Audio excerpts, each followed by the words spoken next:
Hello CMA inter students, how are you all. मेरा नाम है रमनदीप सिंह, स्वागत है आपका मेरे चैनल एफएलएम के अंदर।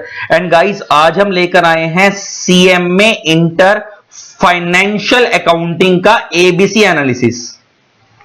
फाइनेंशियल अकाउंटिंग का क्या लेकर आए हम? एबीसी एनालिसिस, जो कि आपको पेपर में बहुत हेल्प करेगा मार्क्स स्कोर करने के लिए। और ये जो सीएमए इंटर का फाइनेंशियल अकाउंटिंग का एबीसी एनालिसिस है, इसको हमने तीन कैटेगरी में डिवाइड करा, A category, B category, C category. कौन सा चैप्टर ज्यादा इंपॉर्टेंट है वो ए में, जो उससे थोड़े कम इंपॉर्टेंट है वो बी में, और जो बिल्कुल ना के बराबर इंपॉर्टेंस रखते हैं वो सी कैटेगरी के चैप्टर से। और इस एबीसी एनालिसिस को मैं नहीं कराऊंगा, आपको वरुण जैन सर कराएंगे, जो आपको तुम्हारी टीम में टीचर है सीए वरुण जैन सर, वो कराएंगे। एंड अगर आपको ये एबीसी एनालिसिस की पीडीएफ चाहिए तो आप मेरे से व्हाट्सएप पे मैसेज करके ले सकते हो।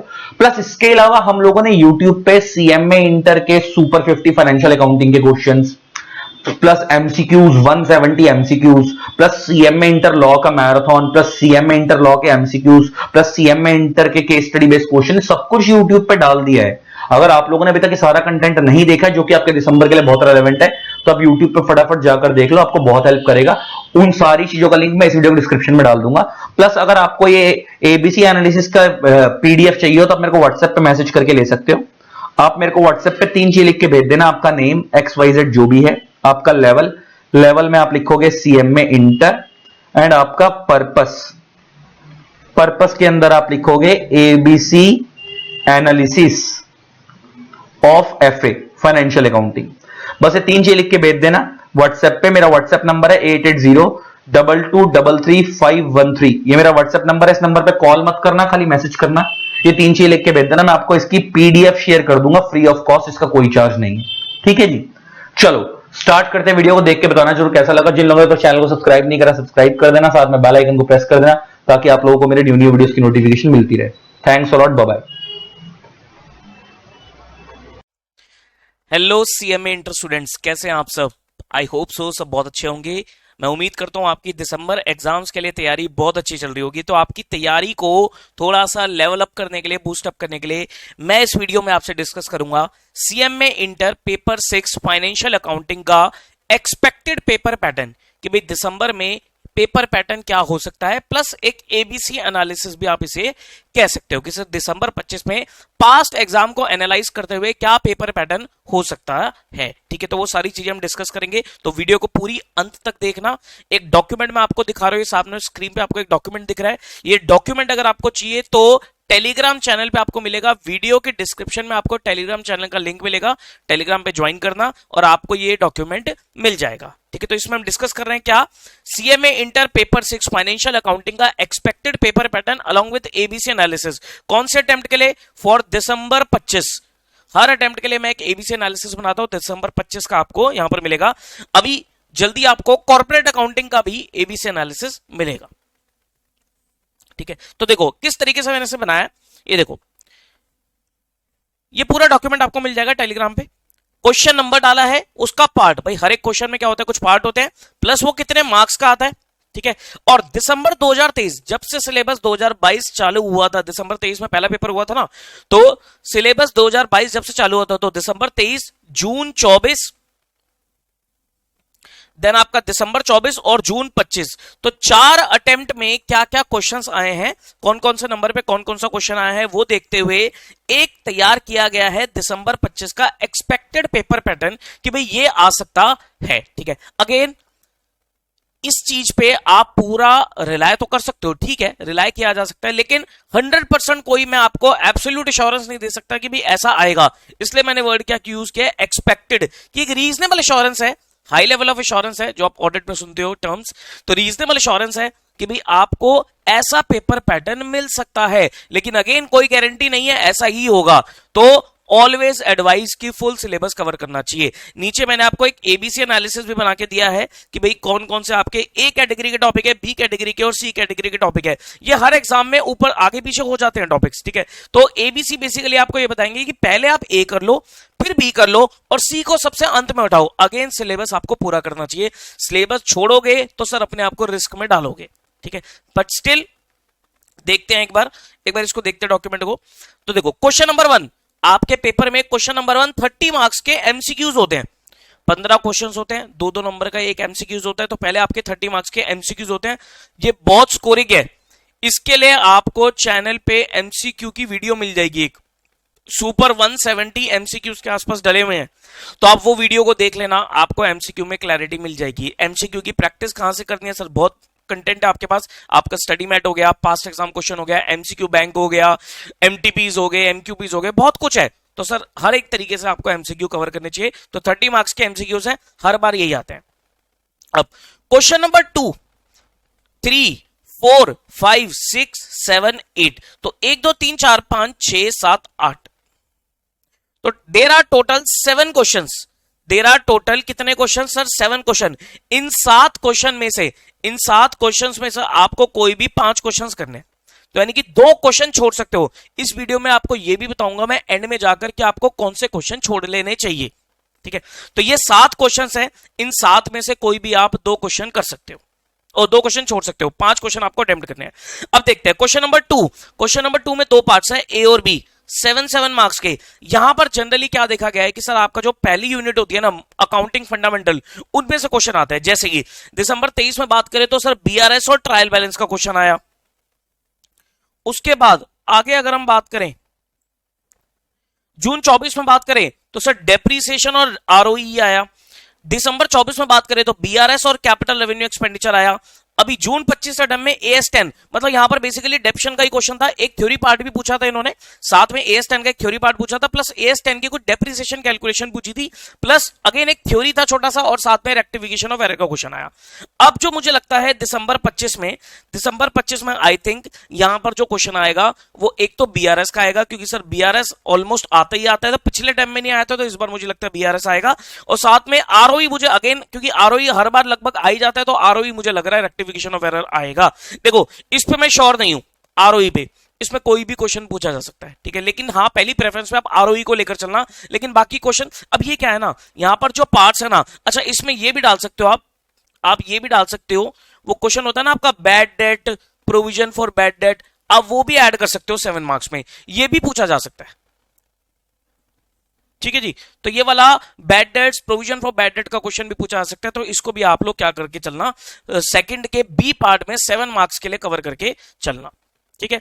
अब आती है क्वेश्चन नंबर 3 की। क्वेश्चन नंबर 3 में again there are 2 parts, A and B, 7 marks के। इसमें जैसे दिसंबर 23 में देखा गया बीओई, बिल्स ऑफ एक्सचेंज का क्वेश्चन आया। बिल्स ऑफ एक्सचेंज में ज्यादातर एकोमोडेशन बिल ही पूछता है, और एक लीज अकाउंटिंग का क्वेश्चन आया। जून 24 में कंसाइनमेंट पूछा, साथ में हायर परचेज पूछा। दिसंबर 24 में अगेन बीओई आया, अकोमोडेशन बिल का, हायर परचेज पूछा। जून 25 में इन्होंने सर पूछ लिया आपसे क्या, इंश्योरेंस क्लेम और ब्रांच। थोड़ा सा ना जून 25 में क्या हुआ था, मैंने ऑब्जर्व ये किया कि जून 25 में देखो क्वेश्चन तो वही है जो हर पेपर में आता है ना, वही क्वेश्चन है, लेकिन ऊपर नीचे कर दिए। जैसे कि अगर मैं बात करूं, ये वाला जो पार्ट था, ये वाला पार्ट यहां पूछा जाता था क्वेश्चन नंबर 2 में, ये क्वेश्चन नंबर 2, ये मेरे ख्याल से 6 है, तो 6 क्वेश्चन को 2 के साथ पूछ लिया और 2 को 6 में कर दिया। ऐसे रीशफल हुआ है, तो उससे खास हमें फर्क नहीं पड़ता, तो मैंने यहां पर एक्सपेक्टेड बताया, ऊपर नीचे हो सकती है चीजें, कोई दिक्कत नहीं है। अगेन मुझे यहां पर लगता है सर इंश्योरेंस क्लेम आएगा। इवन इंश्योरेंस क्लेम में मैंने ये भी लिखा है कि सर जैसे लॉस ऑफ स्टॉक आया पिछली बार, ऐसे अगर आप पहले देखोगे तो सर लॉस ऑफ स्टॉक भी आया हुआ है, लॉस ऑफ प्रॉफिट भी आया हुआ है। तो सर इंश्योरेंस क्लेम में कोई गारंटी नहीं है, एलओएस भी हो सकता है, एलओपी भी हो सकता है, दोनों ही कर लेना। इंश्योरेंस क्लेम काफी इंपॉर्टेंट है, 7 मार्क्स का क्वेश्चन आप कंफर्म मांगे चलो, आएगा ही आएगा।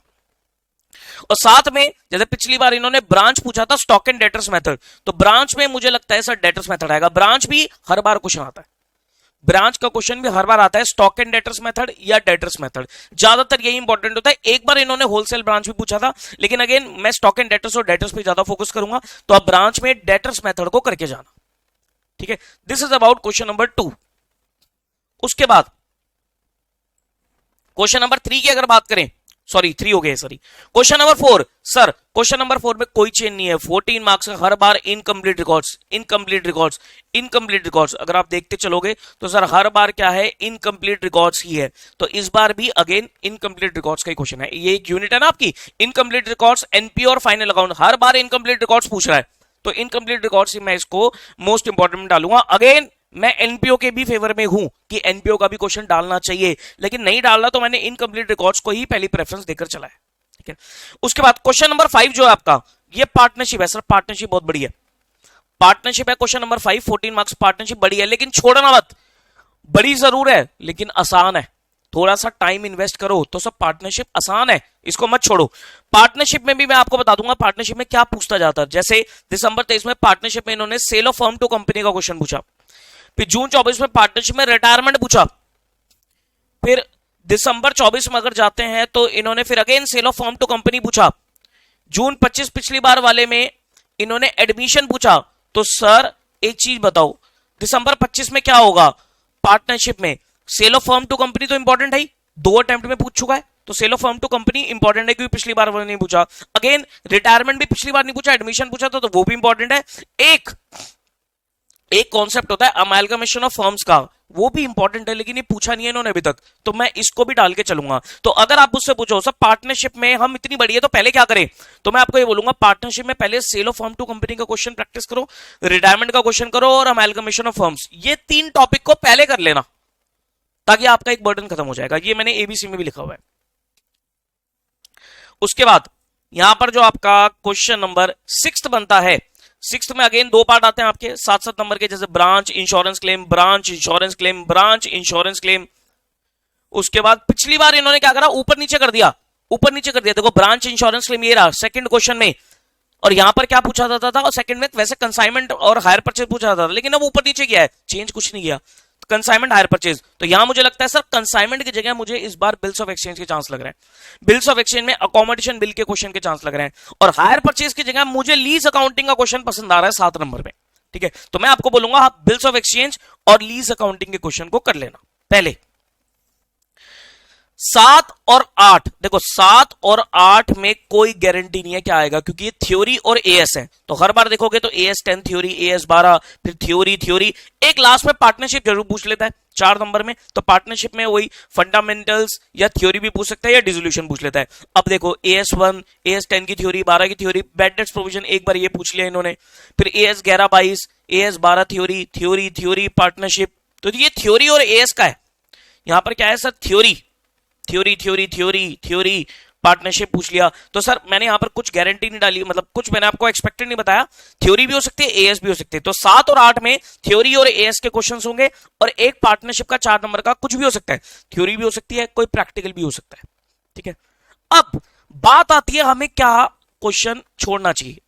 देखो मेरे हिसाब से क्वेश्चन नंबर 2 करो ही करो, 3 भी कर लो, 4 भी कर लो, ये तो आसान है, इनमें तो कोई दिक्कत ही नहीं है। 2, 3, 4 ठीक है, ये आसान है। उसके बाद 6 भी कर लो, ये आसान है। अब पॉइंट आता है सर 5 में, 7 में, 8 में, ये 3 क्वेश्चन है, 5, 7, 8, इनमें से क्या करूं।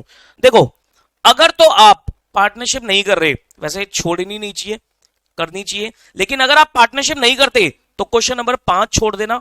ठीक है, लेकिन 7 करना पड़ेगा, 8 करना पड़ेगा, और इनमें मेहनत है 7 और 8 में, क्योंकि थ्योरी पता नहीं कहीं से भी आ जाएगी, तो थ्योरी पढ़नी पड़ेगी आपको, एएस सारे पढ़ने पड़ेंगे, और अगेन एक पार्टनरशिप का 4 नंबर का भी क्वेश्चन आएगा, तो थोड़ी बहुत पार्टनरशिप की भी नॉलेज होनी चाहिए। अब 4 नंबर कहां से आएगा वो नहीं पता, अगर आप कह दो कि सर मैं ये करूंगा ही नहीं क्वेश्चन, मैं 4 नंबर का क्वेश्चन पेपर में वॉलंटरी छोड़ के आऊंगा, कोई बात नहीं, तो आप क्या करो 7 क्वेश्चन कर लो और 8 क्वेश्चन कर लो, लेकिन थ्योरी पूरी पढ़नी पड़ेगी, एएस पूरे पढ़ने पड़ेंगे, इस पर कोई कॉम्प्रोमाइज नहीं चलेगा। मैं आपकी जगह होता तो क्या करता, सर मैं पार्टनरशिप कर लेता, मैं यही छोड़ देता, 7 और 8 छोड़ता, क्योंकि सर मैं फालतू में टाइम वेस्ट थ्योरी पे एएस पे नहीं करता, जब मुझे पता ही नहीं है कि भाई इसमें से क्या क्या पढ़ना है, कितना पढ़ना है, क्योंकि बहुत कुछ है थ्योरी में, तो कुछ भी पूछ लेगा, एएस है, सब पूरे एएस अच्छे से पढ़ने पड़ेंगे। ठीक है, तो मैं 7 और 8 को छोड़ देता, मैं ना थ्योरी करता, एएस भी कुछ ऊपर ऊपर से देख लिया, ज्यादा दिमाग उस पर नहीं लगाता, इनके अलावा जो सारी चीजें मैं पूरी करके चलता। हाँ, एएस को थोड़ा बहुत इसलिए पढ़ना जरूरी है कि एमसीक्यू में यूज होते हैं, लेकिन अगेन एएस के 1 या 2 एमसीक्यू होंगे, उसमें थोड़ा तुक्का चल जाएगा। थ्योरी भी होगी एमसीक्यू में, लेकिन वो इतनी होगी, ऐसी होगी कि जो आपने बचपन से थ्योरी पढ़ते आ रहे हो ना अकाउंट्स की, तो आप आराम से उसको अटेम्प्ट कर लोगे, तो परेशान होने की जरूरत नहीं है। अगर आप थ्योरी पूरी भी नहीं करके जाते, छोड़ ही देते हो, तब भी कोई दिक्कत नहीं है, आप आराम से एग्जाम क्लियर करोगे, अच्छे नंबर से बता रहा हूं मैं आपको। ठीक है, तो ये हमारा क्रक्स है, ये हमारा एक्सपेक्टेड पैटर्न है दिसंबर 25 का फाइनेंशियल अकाउंटिंग का। ठीक है, अब अगर एबीसी पूछोगे, सर एबीसी भी बता दो, ये क्या हो गया, हाँ एबीसी भी अगर आप पूछते हो तो कैटेगरी ए में जो मैंने टॉपिक डाले हैं वो डाले बीआरएस, मतलब कैटेगरी ए मतलब पहले आपको ये करने हैं, बीआरएस करो, रेक्टिफिकेशन करो, बिल्स ऑफ एक्सचेंज में अकोमोडेशन पे ध्यान ज्यादा दो, इनकम्प्लीट रिकॉर्ड्स करो, पार्टनरशिप में पहले ये कर लो sale of firm, retirement, death, अरे डेथ भी डाल दिया मैंने, वैसे अमेलगमेशन था, अमेलगमेशन ऑफ फर्म वाला ये भी कर लेना, लीज अकाउंटिंग करो, ब्रांच में दोनों मेथड्स पढ़ लेना, स्टॉक एंड डेटर्स भी और डेटर्स भी, और इंश्योरेंस क्लेम। सर ये सबसे पहले करने हैं, अगर आपने ये भी कर लिया ना टॉपिक, तो सर आप पूरा पेपर अच्छे से अटेम्प्ट कर पाओगे कैटेगरी ए वाले। अब बी में आ जाओ, बी में फिर आप करो कंसाइनमेंट उठाओ, एनपीओ उठाओ, बाकी बची हुई पार्टनरशिप उठा लो, हायर परचेज उठा लो, डिपार्टमेंटल उठा लो, ये बी में डाल दिया मैंने, ठीक है। सी में अगर बात करें, क्योंकि मैं अकाउंटिंग स्टैंडर्ड थ्योरी छोड़ रहा हूं तो मैं अकाउंटिंग स्टैंडर्ड थ्योरी को सी में डाल रहा हूं, ज्वाइंट वेंचर आज तक नहीं पूछा, सी में डाल दिया मैंने, फाइनल अकाउंट्स आज तक नहीं पूछा, सी में डाल दिया, ब्रांच रिमेनिंग छोड़ भी दोगे कोई दिक्कत परेशानी नहीं है, अकाउंटिंग फंडामेंटल्स मतलब अकाउंटिंग फंडामेंटल में आपके बीआरएस रेक्टिफिकेशन वगैरह आ जाते हैं, इसमें बाकी आपके डेप्रिसिएशन बच जाएगा, cash book, journal, ledger, subsidiary book, ये सब चीजें आ जाएगी, ट्रायल बैलेंस वगैरह, तो इसको आप एंड में कर लेना, क्योंकि ये सिर्फ एक देखने वाली बात है, फॉर्मेलिटी वाली बात है, आराम से हो जाता है, ठीक है। तो this is all about ABC analysis of financial accounting, ठीक है। आई होप ये सारी चीजें क्लियर हुई होंगी, आपको थोड़ा सा एक आइडिया मिल जाएगा कि सर हमें किस तरीके से क्या अप्रोच फॉलो करनी चाहिए। पहले क्या करें, सिलेबस ज्यादा है, फाइनेंशियल अकाउंटिंग का सिलेबस बड़ा है, तो उसको कवर अप करने में टाइम लगता है, तो आपको एक स्ट्रैटेजी मिल जाएगी कि इस तरीके से काम करके चलो। Again all the very best for your exam. कोई भी दिक्कत परेशानी आती है, कोई भी डाउट आता है, चाहे मुझसे पढ़े हो या ना पढ़े हो, एक नंबर दे रहा हूं मैं आपको 9717175748, ये मेरा पर्सनल नंबर है, आप अपने डाउट मुझे इस नंबर पे पूछ सकते हो, मुझे कोई फर्क नहीं पड़ता आपने मुझसे क्लास लगाई थी या नहीं लगाई थी, आप अपने डाउट इस नंबर पे मुझे व्हाट्सएप कर देना, व्हाट्सएप ओनली, ठीक है। तो व्हाट्सएप करके आप मुझे अपना डाउट पूछ सकते हो, आपके पास डेफिनेटली जवाब आएगा, ठीक है। ये डॉक्यूमेंट आपको टेलीग्राम में मिलेगा, ठीक है जी। ऑल द वेरी बेस्ट, अच्छे से तैयारी करो और दिसंबर में आपका अच्छे नंबर के साथ एग्जाम क्लियर होगा। Take care of yourself, bye bye.